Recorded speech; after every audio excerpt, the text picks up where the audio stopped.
All right. Well, it looks like it is 5:30. We have a few people in the room, but others will join. I recognize two of the names as coming from CPW and GOCO. Thank you, everyone, for joining us. Just give me a thumbs up that you can hear me. Fantastic. My name is Jeromy Crones. I'm the Executive Director of Colorado Headwaters Land Trust in Granby. This is our third Thursday talk, but our third in the series of talks that we've had since October of last year, when we were so rudely interrupted by the fire. Today, we have Jeromy Huntington from the Colorado Parks and Wildlife, and he will be speaking about the Colorado Wildlife Habitat Program for 2021 and other updates from CPW pertaining to his program and the programs we have here in Grand County. The way that tonight's going to work is I'm going to pass this over to Jeromy. He will have his presentation, and then based on timing afterwards, we might be able to have questions and answers. So Jeromy, I'm going to hand you the controls and we'll be off to the races. Thank you, Jeromy. Oh, nope, that was a mistake.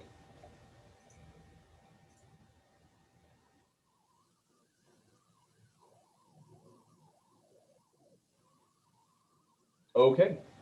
All right, thanks. Good evening. My name is Jeromy Huntington. I'm the Area Wildlife Manager for Middle Park, Hot Sulphur Springs, Summit, Grand County. Hot Sulphur Springs is where our Hot Sulphur Springs Service Center is for Area 9. We'd like to see Commissioner Garcia, so I greatly appreciate you joining us tonight as well, and the work that you do on behalf of CPW and DNR and our agency and everything. So thank you. And Debbie with GOCO now, but you're previously CPW, I believe. So a little bit. Appreciate the help and support from GOCO and the funding opportunities that provides for our state agency and the work that we do as well.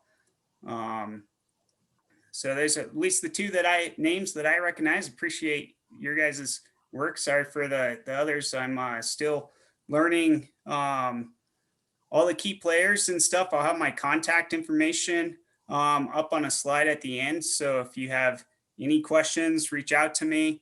Again, I'm the Area Wildlife Manager for Grand and Summit County, and look forward for the opportunity to network and work together as we manage the state's wildlife and natural resources in Middle Park and Grand County and Summit County. So a little bit just starting off as who CPW is, and we're a nationally recognized leader in conservation, outdoor recreation, and wildlife management. And so what that means is that we manage 41 state parks. We manage all of Colorado's wildlife.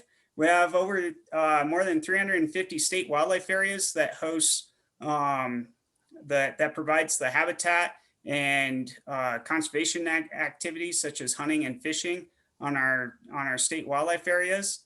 And so through that, we issue hunting and fishing license.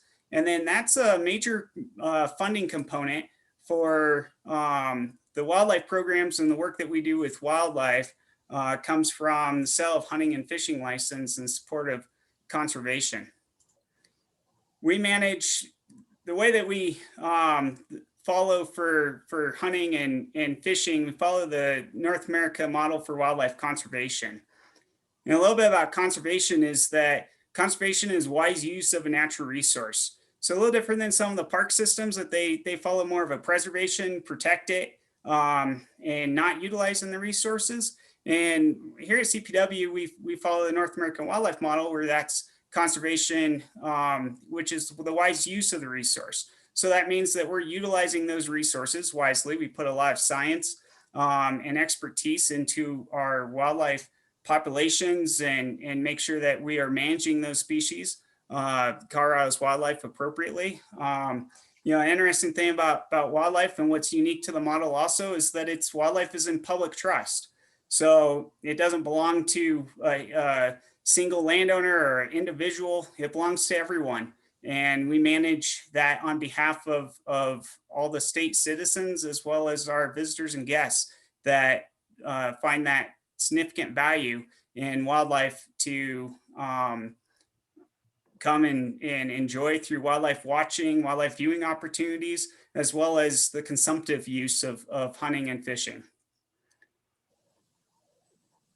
Part of the other model of the Northburg wildlife model is elimination of markets for game. So that's really the commercial hunting and sale of hunting. So you look at historic use of wildlife is that, it's primarily feed the settlers, and there was not much law and not much protection for that. And so it wasn't wisely used. It wasn't conservation at that time. It was looked at the opportunity for just harvesting what you can to put food on the table. And so through that and overuse of and seeing a loss of that wildlife resource over time, then some of the renowned conservation experts started recognizing that and started funding the North American wildlife model and looking at ways to protect that resource. So with that comes our game laws. So we have game laws that were established to manage and protect wildlife species. And that through those game laws is that wildlife can only be killed for legitimate purposes. And most of that is done for food. It can also be done for fur, self-defense and protection of property, which would include livestock. And so the laws kind of restrict how wildlife is killed, or the killing of wildlife merely for the antlers and horns and feathers and some of that stuff, and just really provides a law enforcement tool to make sure that the resource is wisely being utilized. Wildlife is an international resource, so recognizing that wildlife and fish migrate freely across boundaries. So it's one thing unique when we're talking about private landowners, Forest Service, BLM, National Park Service. The wildlife there's not those lines. They don't know what those lines are. So on a map, we have those geographical boundaries that show, for us, for humans, where those boundaries are and who has jurisdiction of what. But wildlife don't recognize that. So it's looking at not only in states between Colorado and our surrounding states, but also between US, Canada, and Mexico, and other nations that are conserving wildlife. Hey, and then Jeromy, if I can interject, you're not sharing the PowerPoint. Were you meaning to? No, I'm not. Okay. Not yet. Sorry about that. I'm a little background now. Appreciate it, Jeremy. And then it comes down to for science. So we put a lot of science base and look at our decisions that CPW makes for managing a wildlife species, that those are science-based decisions for the protection of wildlife. So a lot of research, a lot of tracking, a lot of projects that we do and involve about learning their animals' movements and looking at and those informed decisions that we then go to for management of wildlife. Then we go to the commission with our suggestions and work very closely with CPW's commission for managing wildlife and setting license numbers and being engaged. So there's a lot of opportunities for folks to provide input and our stakeholders to provide input to us here locally through our staff, and also to through the commission and in the public process with Colorado Parks and Wildlife's commission. So that's a little bit about our agency and a little background. There's a lot of stuff on our website. I'll share a little bit more of other programs and other things that we offer. But Amanda Nims, who is our, she works for us. Sorry, I'm looking at my other screen here, but She's our CPW's land protection specialist, and she's the one really oversees our Colorado Wildlife Habitat Program. And so I have a update for the 2021 and just kind of talking about some priorities for protection. So it's important to point out that the work that we do, we couldn't do the work that we do without key private landowners, and that's a huge part in managing wildlife species because they don't know those boundaries. So we work a lot with federal agencies, with BLM and Forest Service, as well as private landowners. And private landowners is a huge asset, and those relationships that we build with those private landowners is incredibly important to us because of the habitat that they manage, that's private property, as species depend on that habitat, and particularly with winter range. So there's a significant amount of of the winter range habitat that is kind of the carrying capacity, or the minimal habitat that supports our population numbers, and is mostly dependent on winter range, and that's a limiting factor in that time of year in winter. That's when the resources are limited and they have a hard time. They're just struggling to get through winter. And so it's really important that we have adequate winter range that supports our wildlife populations. And so a significant amount of our winter range is actually on private land. And that goes to the importance of us working with those private landowners to not only help with what they're managing for grazing operations and agriculture operations, but also and reducing some of those conflicts there, but also really managing the wildlife species for the habitat that they provide. So let me share my screen here.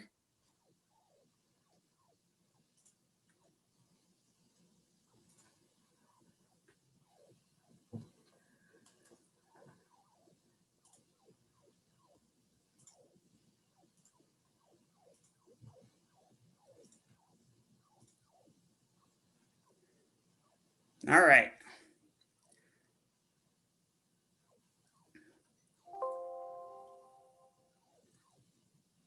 So for here on out, I wanted to kind of touch base with what we're talking about as far as looking at for our Colorado Wildlife Habitat Program.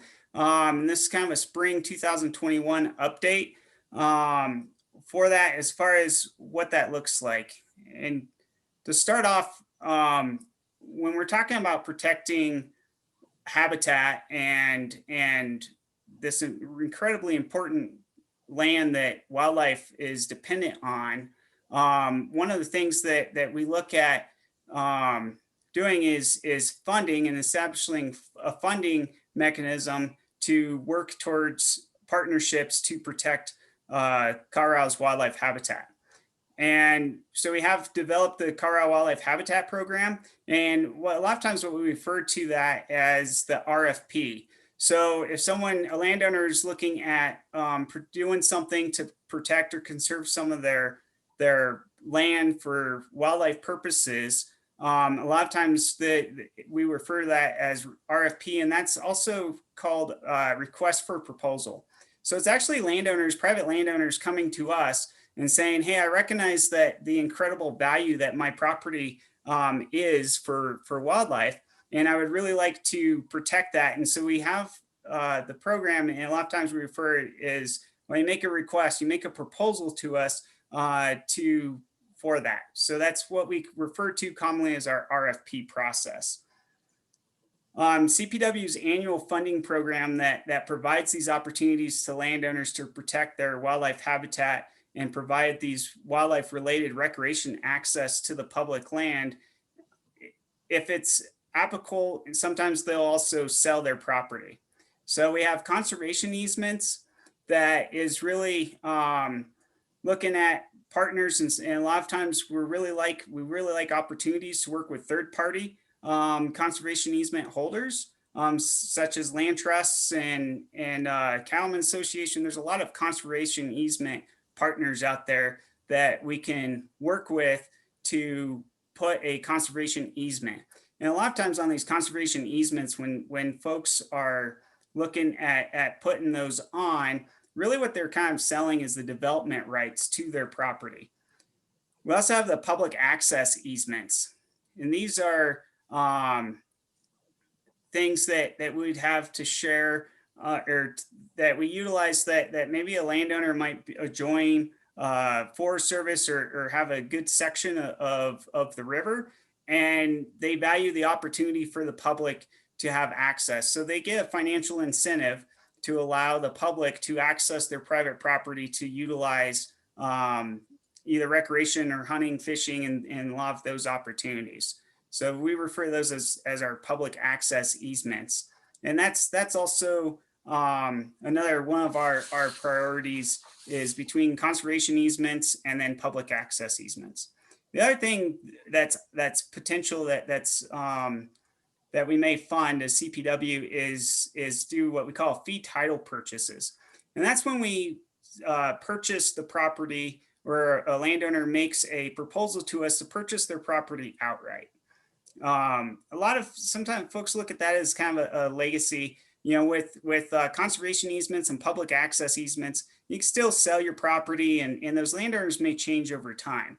But with fee title purchases, we create a state wildlife area, and where CPW owns that and manages that property. Now, it's important that when CPW, and here in Middle Park especially, when we manage a property and we obtain a property through a fee title purchase, it's important to us that land maintains and stays in ag. Ag is a huge benefit to wildlife when it's done with a conservation mindset. And grazing and a lot of those ag practices that occur on properties can actually benefit. So on our state wildlife areas here in Grand County, we actually work with ag producers between haying meadows. And that process of haying meadows, we manage it in a way so that there is increased production of the forbs and the grasses, so that there's plenty of food also left over for wildlife. And again, we really like to work with third-party due diligence and stewardship endowments. So yeah, most of the program's applications, there are private landowners, but the program is open to government and municipal county landowners as well. So it doesn't have to be exclusive private landowners, but that's just most of what we work with, just because of the makeup of the land ownership on there. The program funds conservation easements in these access easements, and the makeup for the group is since 2006, when the program started, about 30% of those are public access easements that we have. 63% has been conservation easements where we've worked with other parties to manage a easement and protect the habitat from loss primarily through development. And then 7% of the program, 7% of the properties obtained through the program has come from fee title. We have seen a little bit. Last year was an increase in fee title, and some of that goes back and forth just because, based on the proposals that we get in and at the time of year. So last year, particularly the 2022 closed projects, we saw a significant increase in fee title for that one given year. So last year we had 54% of the projects that closed in 2020 were fee title. And that's completely opposite than what the average is, than the trend. And I'd say probably from the preference of that. There can be extra costs as far as actually owning the land outright versus working and protecting it. We can make our dollar, the cost of purchasing a property outright significantly higher than what we can do by protecting wildlife habitat through conservation easements. So there's definitely a cost benefit that's really good for the conservation easements that we hold.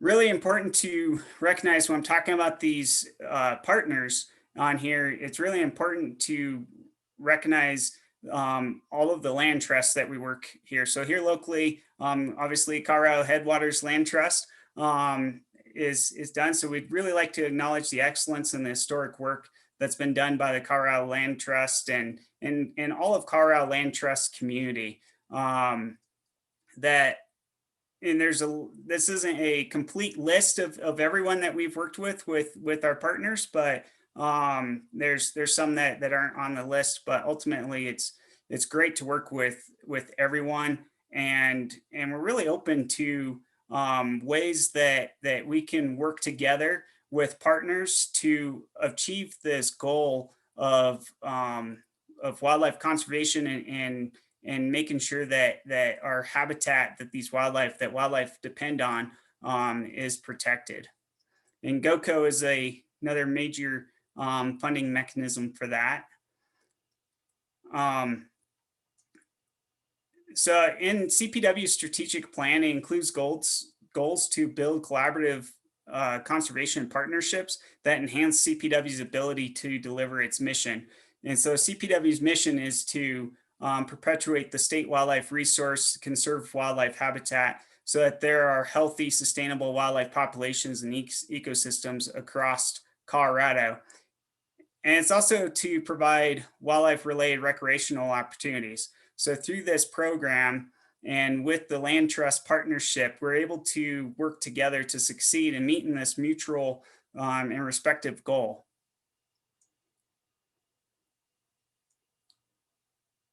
So Colorado Wildlife Habitat Program turned 15 this last year. So it started in 2006. And through December of last year in 2020, the program has invested $172 million across Colorado in wildlife habitat conservation and public access. This program is funded,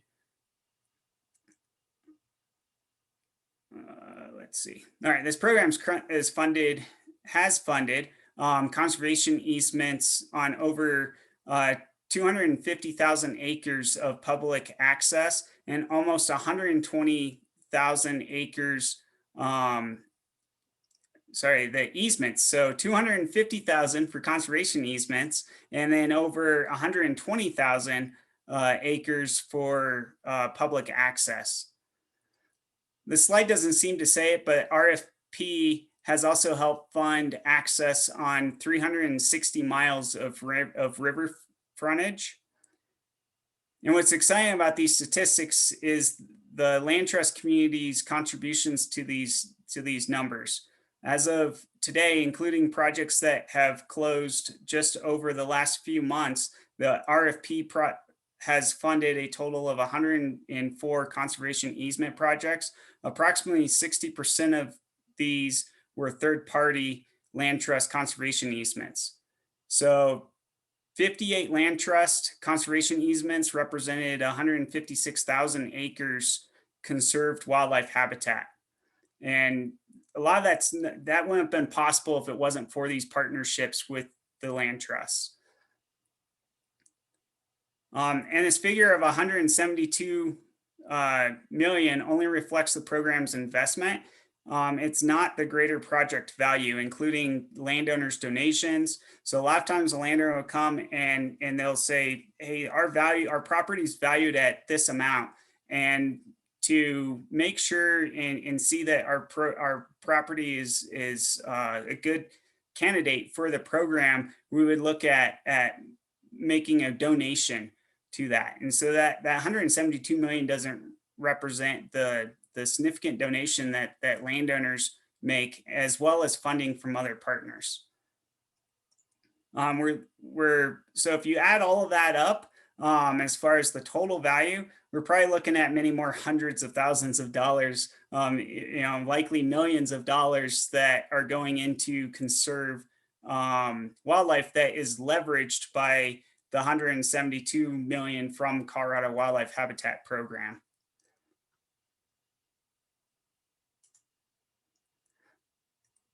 So a little about funding for the Colorado Wildlife Habitat Program is there's two major funding sources, one CPW and the other is GOCO. So from CPW, the program is funded by revenue generated by the habitat stamp. The annual habitat stamp now is $10.13, and that fee that sports people pay once a year when they buy their hunting and fishing license for that year generates a bulk of the habitat stamp money to help fund these projects. Revenue is also generated from the sale of hunting and fishing licenses. And then GOCO provides funding to the program through wildlife quadrant dollars that are provided to CPW. So in GOCO money, GOCO is Great Outdoors Colorado, and a lot of that funding from GOCO comes from sale of lotteries through lottery dollars. So that's kind of, we're going to talk a little bit about the 2021 RFP process, just to get, in case someone knows someone who might be interested in the process. There has been some changes that happened this year. We are anticipating a $11 million budget this year, which is the same as last year's funding cycle. And we're expecting, that's one thing with the RFP process, is it's typically very competitive.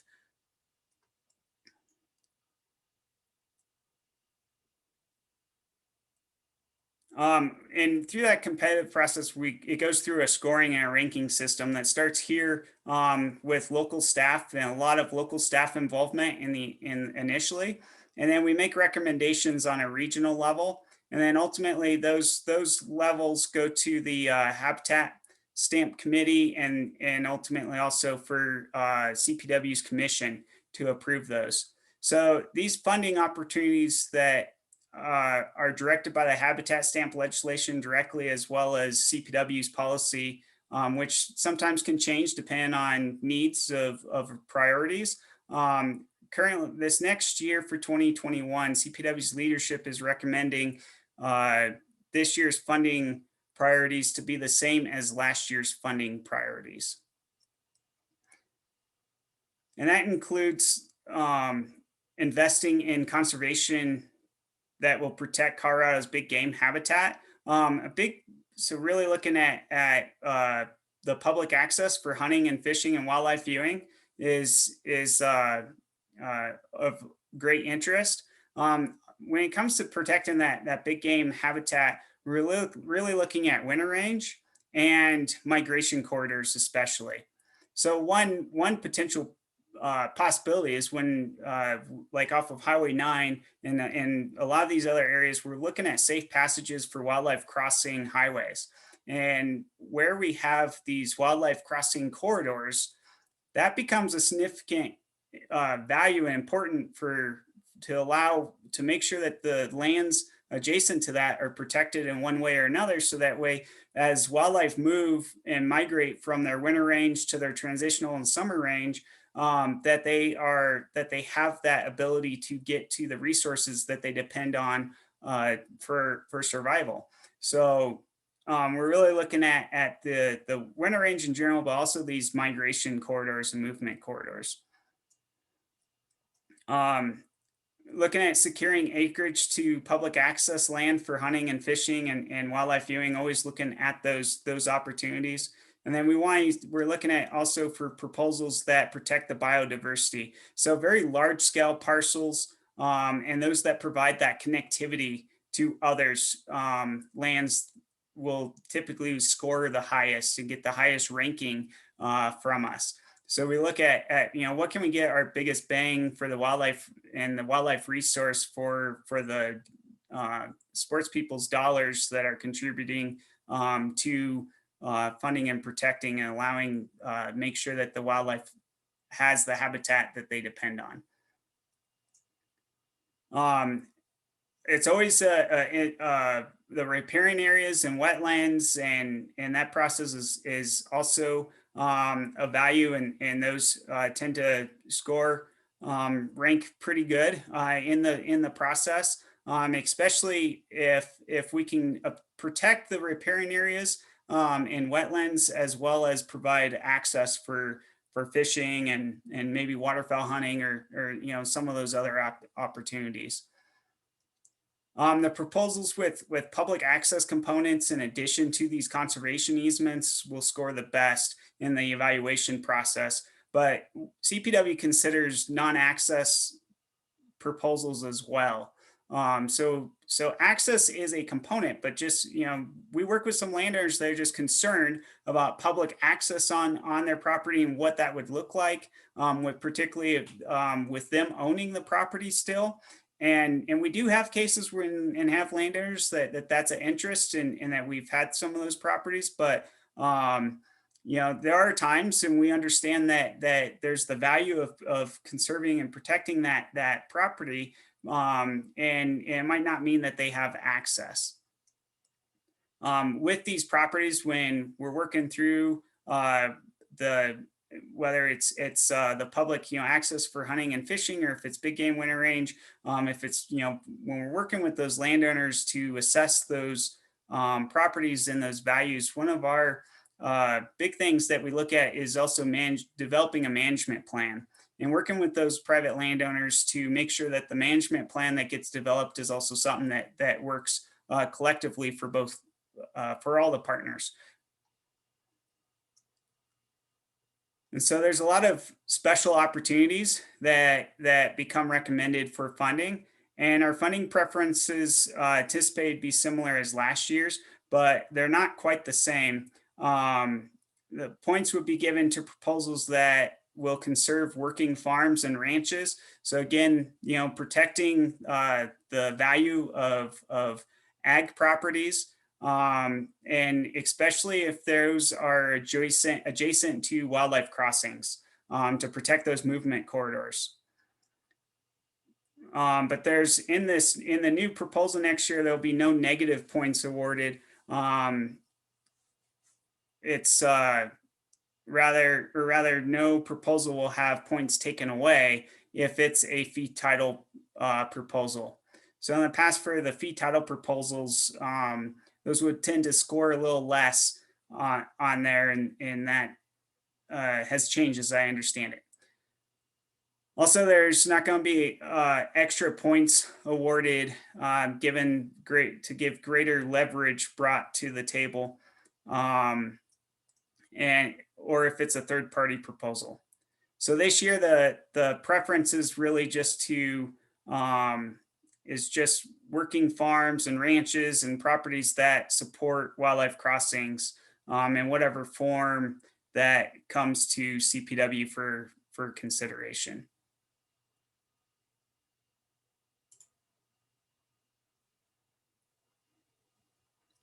So now I mentioned something what we're anticipating for the 2021 application. As of right now, we expect this year's application material is almost identical to last year's. Unfortunately, we don't have that. If you go to the CPW's website, and I'll show that here after the presentation, you'll only see the 2020 application. So there's still some stuff that's being worked out, and hopefully things for 2021 will get posted soon. But ultimately, it's recommended to work with the 2020 materials, and still utilize what we have for the 2020 application, that's up on our CPW's website.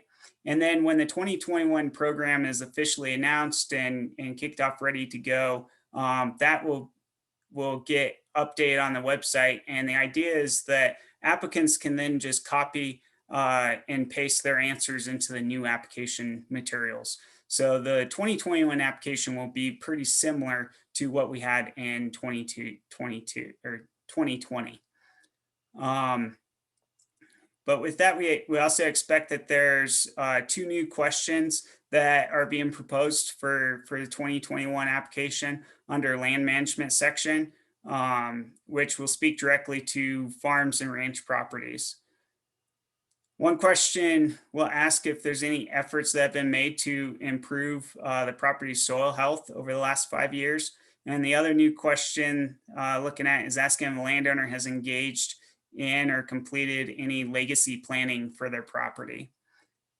These new questions will reflect the common interest in long-term conservation for both CPW and the Colorado Department of Ag. And so the schedule for this next year looks something like this. It changed. It used to be a spring application, and now it's changed to a fall application deadline. And so on September 16th, the RFP release. So we're looking at on September 16th, the update, everything should be updated on CPW's website. The commission is responsible for officially recommending the program as well as deciding which projects will move forward to funding in that funding cycle. So this brings them into the September is the recommended $11 million budget, and the funding priorities and preference were set by CPW leadership team. And then the commission restarts the program, which we officially anticipate will be the deadline for this year's proposal. We're looking at October 28th for this year's proposal deadline. So starting approximately 6 months later, this will help CPW manage the cumbrance program, the cumbersome program that's helping to align the its timing with CPW and many other agency programs and processes. So this is really about trying to align everything so that the time frame doesn't necessarily overlap with other programs and projects that are going on. So we're hoping that the extra time between now and October will give land trusts opportunity to identify additional projects and provide some flexibility to create some really good competitive proposals for CPW and to look at and for the commission to decide on.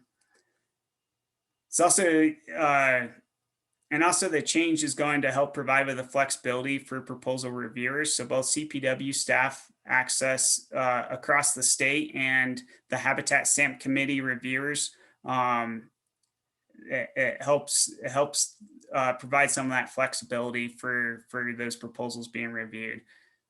And it's importantly that for CPW, it helps CPW avoid the evaluation process during the early fall hunting season. For our local staff, hunting season is a busy time, and it kind of allows us to do that evaluation process on an alternative schedule outside of hunting seasons. So the proposal evaluation will now occur in the winter when things kind of slow down a little bit, and instead of the proposal evaluation occurring in the summer. And first cut decisions will be made by the commission at their next March meeting in the March meeting of 2022, I guess. The commission will vote for the first round funding recommendations. And then in May, the commission will vote for projects recommended for negotiation. Then we're looking at in June of 2022, negotiations begin between CPW staff and applicants and the third parties. So really, Amanda Nims is our land protection specialist, and she's been very open and happy to work with folks along with our local staff. So those that are interested, I have Amanda Nims contact. So if you're a landowner, you know someone who may be interested in the programs that we have for protecting these wildlife populations and the habitat that they depend on. She's the expert in the process. I'm still working through and learning the process in my new role as a AWM. And so it's I've referred to her quite a bit, and she's been a huge important asset to me and to the community. So her phone number is listed there.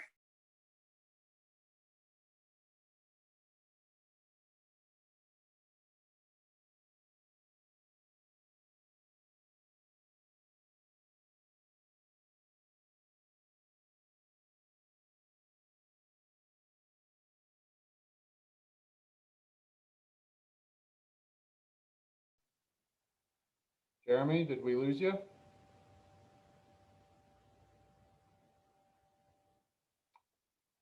Well,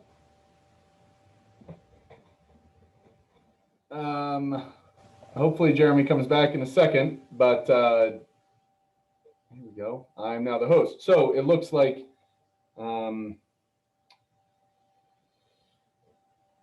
he lost his connection there. Hold on. There we go.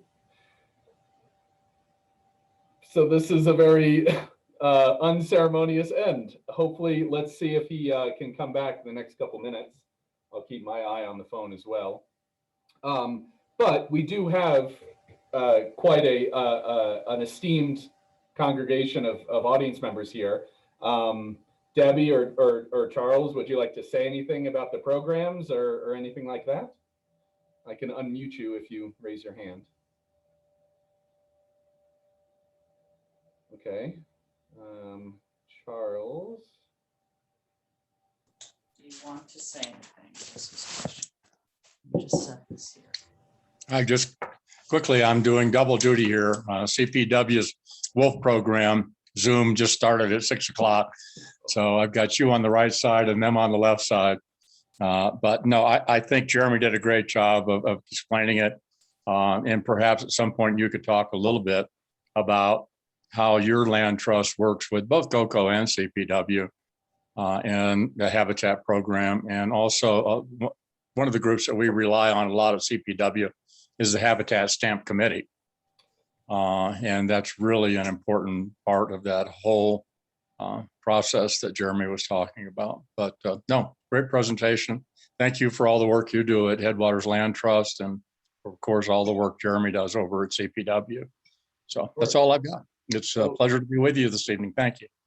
Thank you for joining us. And that's a great idea for a future evening. We might get representatives from CPW and GOCO together with myself, and we can talk about what that relationship looks like on this local scale. That's a great idea. Thank you. And Debbie, I will unmute you.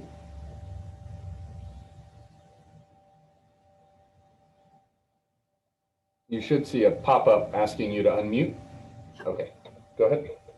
Hey, Jeromy, thanks. I just wanted to join. I've not been to a lot of public presentations about the habitat, what the work the Habitat Stamp Committee does in the protections of land. So I was just more interested and curious as to what a local landowner or land trust presentation looks like. I do work for CPW still.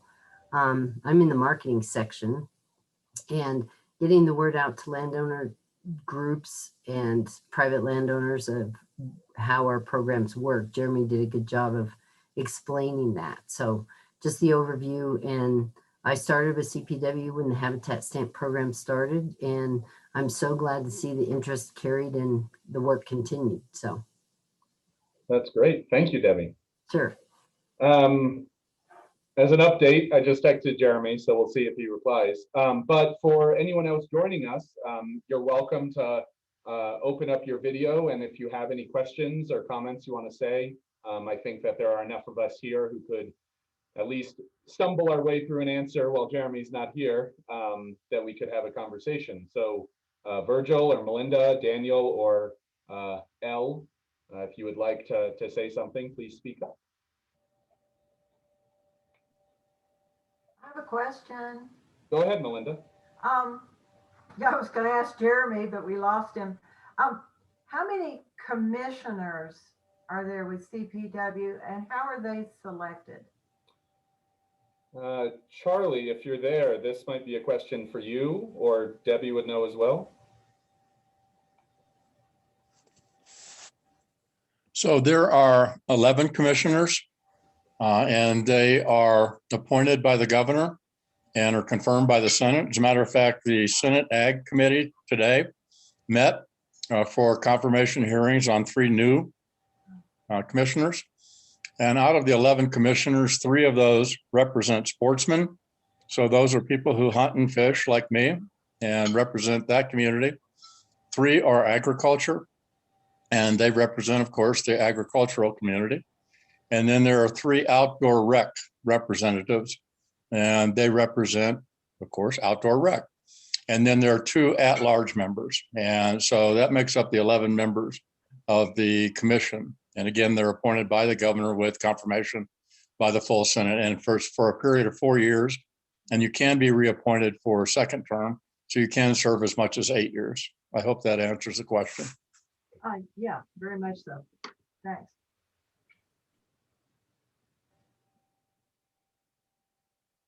Anything else? Jeromy did say that he did lose internet. He's going to try and call in.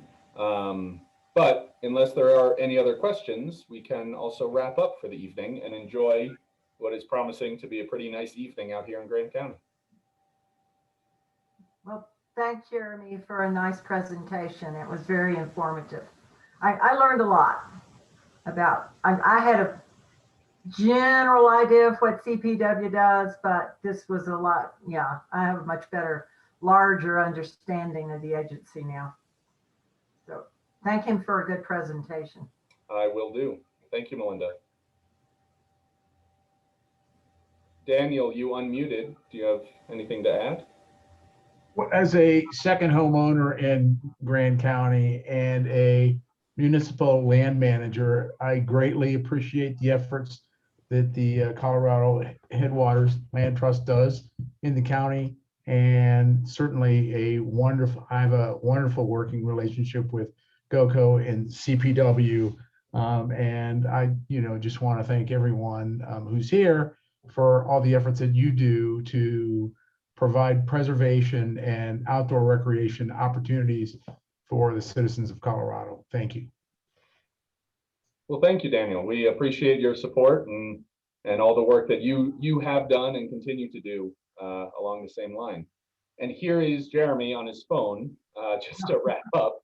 Do we have you there?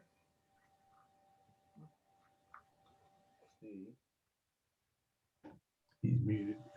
Yeah, all right. Transition to technology. I appreciate it. Sorry about that. I don't know what happened. My internet's not working anymore. So I appreciate the opportunity, I guess. And really the only other thing that I really want to direct folks to is we have a lot of good resources for private landowners and a lot of these opportunities on our website, which is www.cpw.state.co.us. And if you go to, or you could always search Google CPW's website, tends to pull up relatively easy. Sometimes the challenge is, because we have so much information on our website, sometimes it can be a little challenging to find the resources that you might be looking for.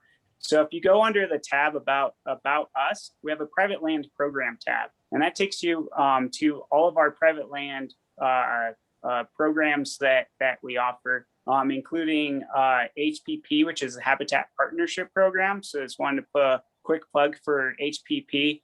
We work a lot with landowners as far as looking at improving habitat. We've done fertilization projects. With the fire we just did, HPP helped fund some seeding for the fire, particularly outside of Granby, where we have a sage grouse lek and a really important sage grouse lek in that habitat, try and improve some of that. And then we've also done fencing projects and worked with private landowners as far as managing watering resources. So work with like putting in guzzlers or developing springs to help manage grazing, so that you have alternative water source for livestock to go to the water, but it also provides an important watering opportunity for wildlife.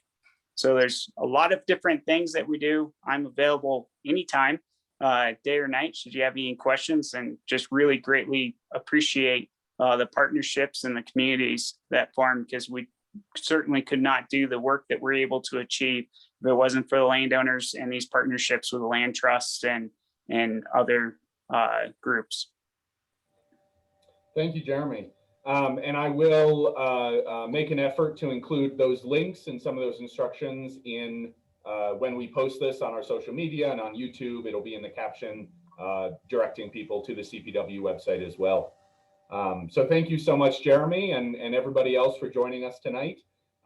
We don't have a speaker scheduled for June yet, but stay tuned, and we will have someone on the schedule hopefully by the 1st of the month. So if you keep your eye on our email blasts from the Land Trust or any of the Land Trust social media feeds, we're on Facebook, Instagram, and on Twitter. And besides that, like Jeromy said, feel free to contact us as well. We can direct you in the right way to make sure that you get the information you need about conservation in Grand County and throughout Colorado. So thank you everyone for joining. Have a good night.